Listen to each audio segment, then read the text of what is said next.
یہ ٹھیک ہے کہ تم ایک گلاب نہیں بن سکتے، مگر اس کا یہ مطلب تو نہیں کہ تم ایک کانٹا بن جاؤ۔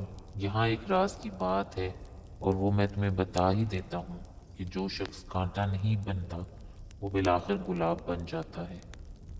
دوسروں کے توقعات کے مطابق زندگی بسر کرنے کی وجہ یہ ہوتی ہے کہ ہم ڈرتے ہیں کہ دوسرا ہمیں چھوڑ ہی نہ دے۔ زندگی کچھ ایسی بے معنی ہو گئی ہے کہ انسانوں سے تعلقات ٹوٹتے جا رہے ہیں اور اپنوں سے بہت دور ہوتے جا رہے ہیں۔ پھل نہ درخت کے ڈالے کو لگتا ہے، نہ اس کے مضبوط تنے کو۔ پھل لرزتی ہوئی عاجز سی شاخ پر لگتا ہے۔ ضرورت سے زیادہ اچھے بنو گے تو ضرورت سے زیادہ استعمال کیے جاؤ گے۔ انسان بڑی دلچسپ مخلوق ہے۔ یہ جانور کو مصیبت میں دیکھ کر برداشت نہیں کر سکتا، لیکن انسان کو مصیبت میں دیکھ کر خوش ہوتا ہے۔ کتنا خوبصورت احساس ہے کہ ہم اللہ سے اپنے دل کی ساری باتیں کرتے ہیں اور وہ پہلے سے سب جانتا ہے، پھر بھی ہمیں سننا چاہتا ہے۔ اچھی بات تو سب کو اچھی لگتی ہے، لیکن جب تمہیں کسی کی بری بات بھی بری نہ لگے تو سمجھ لینا تمہیں اس سے محبت ہے۔ میں جانتا ہوں میں کچھ تو ہوں، کیونکہ میرا رب کوئی چیز بیکار نہیں بناتا۔ جتنا مل جائے قبول کر لینا چاہیے۔ ہو سکتا ہے یہ بھی ہماری خواہش سے زیادہ ہو۔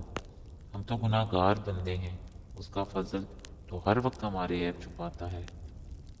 ہماری خوش نصیبی یہ ہے کہ ہم خدا کو ایک مانتے ہیں، مگر بد نصیبی یہ کہ خدا کی ایک نہیں مانتے۔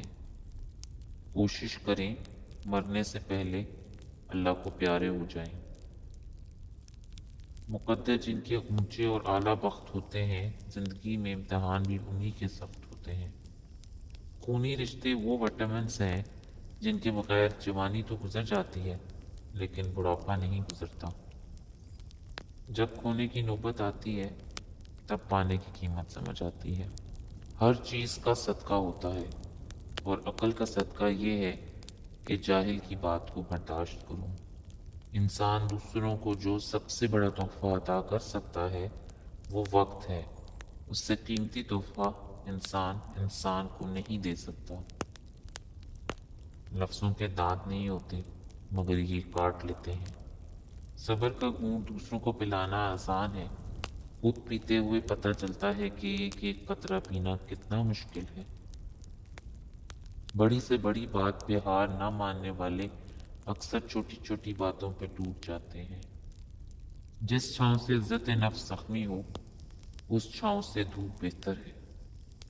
ہم کسی کے لیے ضروری تب تک ہیں جب تک ہماری جگہ انہیں کوئی اور نہیں مل جاتا۔ ایک دن ہم ایک دوسرے کو یہ سوچ کر کھو دیں گے کہ جب وہ یاد نہیں کرتا تو میں کیوں اسے یاد کروں۔ فاتحہ لوگوں کے مرنے پہ نہیں، احساس کے مرنے پر پڑھنی چاہیے، کیونکہ لوگ مر جائیں تو صبر آ جاتا ہے، مگر احساس مر جائے تو معاشرہ مر جاتا ہے۔ زندگی آخر کار بلا ہی دیتی ہے، پھر چاہے ہم اپنے ماں باپ کے کتنے ہی لاڈلے کیوں نہ ہوں۔